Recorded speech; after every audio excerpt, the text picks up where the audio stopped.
प्रभु मैं तेरा तेरा तेरा, तू मेरा मेरा मेरा, मैं तेरा तेरा तेरा, तू मेरा मेरा मेरा। एक संत थे,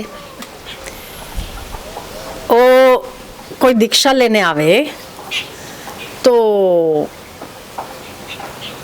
किसी से फीस लेते और किसी से नहीं लेते।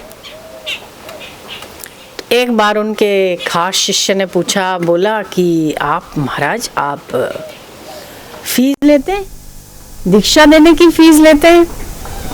बोले हाँ, जो ज़्यादा पढ़ा लिखा उनसे फीस लेते हैं, जो कम पढ़ा लिखा उनसे कम लेते हैं, जो पढ़ाई ही नहीं है उससे लेते ही नहीं। बोले ऐसा क्यों? बोले क्योंकि ज़्यादा पढ़ा है तो मुझे मेहनत ज़्यादा होगी, पढ़ा ज़्यादा होगा तो कचरा ज़्यादा होगा, और दिमाग में कचरा, वो दुनिया का मैं कुछ हूँ, मुझे ऐसा नहीं करना चाहिए, ये ऐसा होना चाहिए। ये जो कचरा होता है ना, नेगेटिविटी का, जो संसार का कचरा भर के आया है, तो उसे आध्यात्मिकता घुसाने में मुझे बहुत मेहनत करनी पड़े।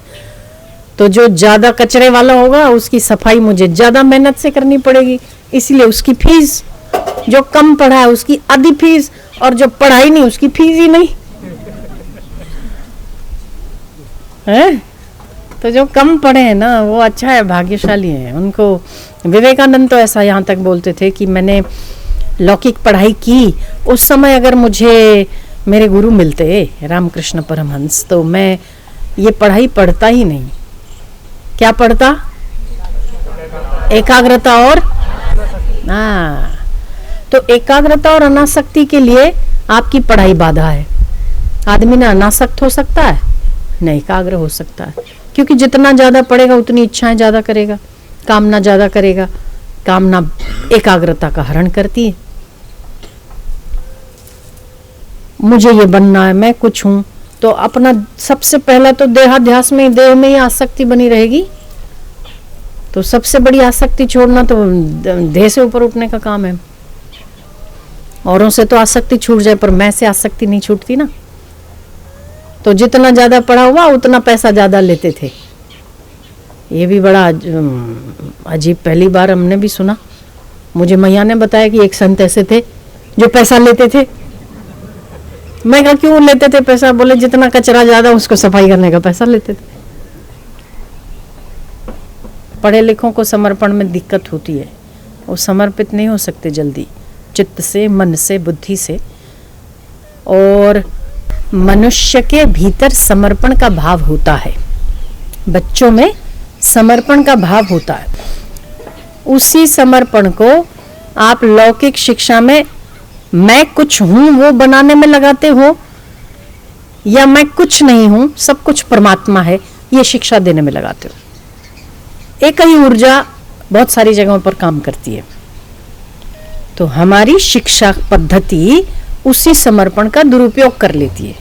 आज की लौकिक शिक्षा पद्धति, पहले गुरुकुल पद्धति वही समर्पण की ऊर्जा का सही इस्तेमाल करते थे, दंडवत करके गुरु को समर्पित होते थे, तो मैं कुछ नहीं हूं का भाव जगता था। पहले तो जितना व्यक्ति, बच्चा घर में छोटा है, अगर चाचा चाची मामा मामी आ जाए तो माँ बाप सिखाते थे पैर पढ़ो। सबको बेचारा पैर पढ़ के कमर ही झुक जाती थी।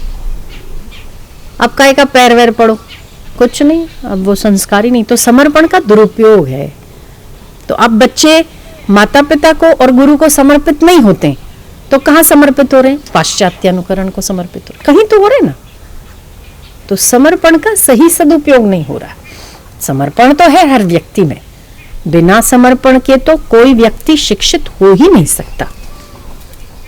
समर्पण ही शिक्षा का पहला मंत्र है। आप जिस नर्सरी में वो लेते हो एडमिशन, वहां माता पिता के साथ बच्चा सबसे पहले समर्पित होता है, भाई वो जो पढ़ा रहे हैं। पर इसका मतलब ये नहीं ना कि आप लौकिक शिक्षा को इतना ठूस ठूस के भर दो कि उसी समर्पण को आप समर्पण दूसरों के आगे करते, अपने से श्रेष्ठ के आगे। यहाँ समर्पण अपने अहंकार पोषण के लिए किया जाता है। इसीलिए शिक्षा आजकल की शिक्षा, शिक्षित तो हो जाते हैं पर मानवता खो देते हैं, शिक्षित तो हो जाते हैं पर समर्पण खो देते हैं, शिक्षित तो हो जाते हैं पर अहंकार बढ़ चढ़ के बोलने लगता है। ऊर्जा का सही सदुपयोग क्या है? जितना व्यक्ति समर्पित है उतना व्यक्ति शिक्षित है। बच्चों में समर्पण होता है पर उसका दुरुपयोग होता है। तो हमारे भी आपके चित्त में समर्पण की भावना है, तो समर्पित कहाँ होना है? योग्य जगह पर समर्पित होना है। विषयों के आगे समर्पित नहीं होना है, पर जो विषयों को मात दे ऐसे परमात्मा के आगे, गुरु के आगे समर्पित होना। समर्पण तो होना चाहिए, समर्पण के बिना तो जीवन व्यर्थ है। जो व्यक्ति एक को समर्पित नहीं होगा वो हजारों का दास बनेगा। जो ईश्वर का गुलाम नहीं होगा वो संसार का गुलाम बनेगा। जो गुरु का गुलाम नहीं होगा वो विकारों का गुलाम बनेगा। कहीं तो गुलामी करेगा ना। इससे तो बेहतर है जो बंधन से छुड़ा है उसकी गुलामी करो। बुरा क्या? पूरन पूरा तो पढ़ा ही नहीं था, फिर भी एक नाथी भागवत लिख दिया। और परमात्मा उसी पर रिश्ते हैं जिसके कुतर्कवादी बुद्धि नहीं होता। या तो वज्र मूर्ख को मिलेंगे या तो वज्र पंडित को, बीच वाले तो झोले ही खाते रहते। या तो वज्र मूर्ख हो, जिस डाल पर खड़ा उसी को काटे, ऐसा है कालिदास। और या तो वज्र पंडित हो, उसको मिलेगा। बीच वाले ना हाँ है कि नहीं है, बुद्धि थोड़ा लड़ा है थोड़ा नहीं लड़ा है, कुछ संशय, कुछ दुष्टता, कुछ श्रद्धा, कुछ ज्ञान। घर का रहा न घाट का, जो धोबी का श्वान। कुछ श्रद्धा, कुछ दुष्टता, कुछ संशय, कुछ ज्ञान। कुछ श्रद्धा है तभी तो बैठे हैं, फिर श्रद्धा के साथ थोड़ी थोड़ी दुष्टता भी है। ये सही हो रहा नहीं हो रहा, बराबर है कि नहीं है, सही कह रहे हैं नहीं कह रहे हैं। फिर कुछ संशय, इसीलिए वो संशय है तो सत्संग के मैं आत्मा हूं या दुख आपको नहीं है शरीर को होता है, जो आदि आदि हम सुनते हैं उसमें संशय होता है कि अगर हमें दुख नहीं हो रहा है तो अभी मैं दुखी क्यों हूं, मतलब तो दुख मुझे हो रहा ना, घटनाएं तो घटित हो रही है ना, उसका इफेक्ट तो आता ही है ना। ये संशय है। वो भगवान मिलेगा कि नहीं मिलेगा? हम जैसों को तो मिलेगा ही नहीं। हम तो बहुत विकारी हैं, बहुत नासमझ हैं, बहुत अज्ञानी हैं। संशय है। कुछ श्रद्धा, कुछ दुष्टता, कुछ संशय, कुछ ज्ञान। ज्ञान है कि हमें यहां से भला हमारा हो रहा है, ये ज्ञान है हमको, तभी तो आते हैं ना। बिना स्वार्थ के, बिना आपकी कल्याण की पूर्ति के कौन क्यों आएगा, क्यों अपना समय देगा? कुछ ज्ञान है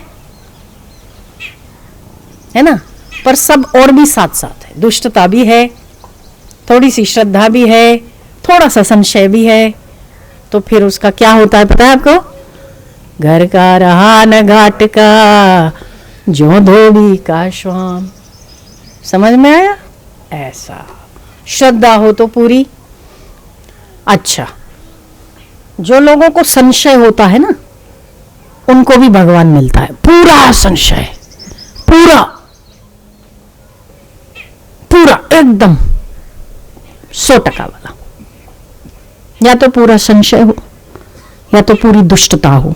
रावण में दुष्टता थी, मिले ना? मिले नहीं मिले?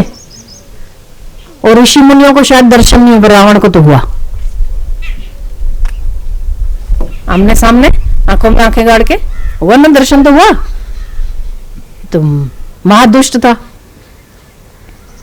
या तो पूरी दुष्टता हो, या तो पूरा संशय हो, या तो फिर पूरी श्रद्धा हो। हमारे सब थोड़ा थोड़ा थोड़ा थोड़ा, तो घर का कुत्ता न घाट का, ऐसा हाल हो जाता। तो अच्छा है, वो संत भी ठीक ही करते थे। जितना पढ़ा लिखा आदमी उतना ज्यादा फीस, कम पढ़े लिखे की कम फीस, अनपढ़ की फीस ही नहीं, क्योंकि वो मेहनत ही नहीं कराएगा, जैसा बोलेंगे वैसा करेगा। तो आध्यात्मिक रास्ते पर अपनी बुद्धि है ना, जितनी जिसकी तीव्र बुद्धि है उतना ही उसको डंडे ज्यादा, उतना ही उसको देर ज्यादा। अपनी बुद्धि को समर्पित कर देते, बस इतनी सी बात। समर्पण नहीं है ना, इसीलिए दुख है। समर्पण है, उसे दुख कहाँ है। पर सबसे बड़ा धर्म, सबसे बड़ा योग, सबसे बड़ा ज्ञान ही है समर्पण करना। जिसकी शरणागति अच्छी है उसके तरने की संभावना है उतनी ही अधिक है।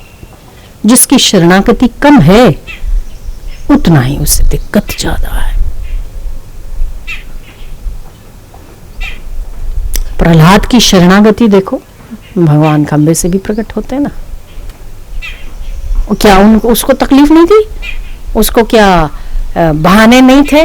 मेरा बाप भजन ही नहीं करने देता है, विरोधी है, अरे मैं करता हूं तो बहुत गालियां देता है, अरे मुझे जला देता है, अरे मुझे फिकवा देता है, भजन कैसे करूं? नहीं, उसके लिए कोई बहाना नहीं है। मन लगा हुआ हो, बस कहीं मन लगा हुआ है तो फिर उसके लिए कोई भी सांसारिक कोई भी अड़चन नहीं है। समर्पण के लिए कोई बहाना नहीं चाहिए होता। आप कहीं भी रहो, कुछ भी करो, क्या भी करो, तो भी आप परमात्मा की गोद में खेल सकते हो ना। ऐसा थोड़ी है कि एक मंदिर मूर्ति की, कृष्ण राम भगवान शिव सब एक मंदिर में सीमित हैं, ऐसा तो नहीं है। हर जगह पर आप कुछ भी करो, चलो फिरो। अनेक बाहु उदर वक्त्र नेत्रम, अनेक बाहु वाला है, अनेक उदर वाला है, अनेक नेत्रों वाला है। पश्यामि त्वाम सानंत रूपम, मैं आपको अनंत रूपों में देख रहा हूं। नांत मध्यम, नांत न मध्यम, न अंत नहीं है, मध्य नहीं है, न पुनस्तवादिम, आपका पुनर मतलब फिर से, कोई आदि नहीं है, मतलब आप अनंत है। पश्यामि विश्वेश्वर विश्वरूपम, विश्वेश्वर है, विश्व ही सारा उसका रूप है। जो ये समझकर चलता है उसके लिए परमात्मा दूर का है, उसका अपना है ना। तो जो ईश्वर की शरण है, प्रत्येक स्थिति, प्रत्येक पल, अच्छा बुरा, सुख दुख, सब में ईश्वर की गोद में खेलता है। उसके लिए कोई भी वस्तु, कोई भी घटना, कोई स्थिति बंधनकारी नहीं होती। वो तो हर रूप में तस्मात् प्रणिधाय प्रणम्य कायम, हर पल वो प्रणाम करता है, मतलब हर पल वो विश्व स्वरूप की उपासना करता है। हमारी खोपड़िया में ऐसा होना चाहिए, ऐसा नहीं होना चाहिए, जो है वही बढ़िया है। हर रूप ही भगवान का है। रात नहीं होती तो दिन का महत्व नहीं होता ना। रात है तभी तो दिन है। तो हमारी खोपड़िया कब गड़बड़ होती है? जब समर्पण की कमी होती है। समर्पण जहां है वहां तर्क वितर्क कहां है? और बिना समर्पण के आज तक किसी को ज्ञान नहीं हुआ। तर्क वितर्क अर्जुन ने किया था पहले, पर शाधु माम त्वम प्रपन्नम शिष्यस्ते हम, जब शिष्य नहीं बना तब तक गड़बड़ है, जब शिष्य बन गया तो ज्ञान है। जब अर्जुन ने कहा शिष्यस्ते हम शाधु माम त्वम प्रपन्नम, मैं आपकी शरण हूं, मैं आपका शिष्य,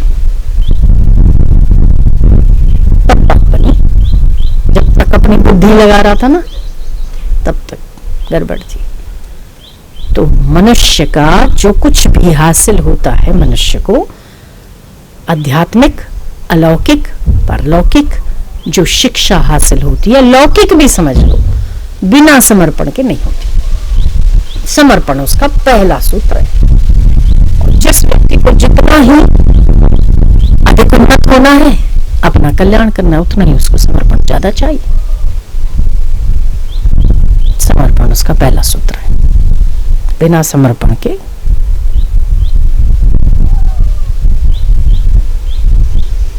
कुछ श्रद्धा, कुछ दुष्टता, कुछ संशय, कुछ ज्ञान, घर का रहा जो धोबी का श्वान। आपको क्या चाहिए सोच लो। धोबी के कुत्ते जैसा बनना नहीं ना, बस। प्रभु मैं तेरा तेरा तेरा, तू मेरा मेरा मेरा, मैं तेरा तेरा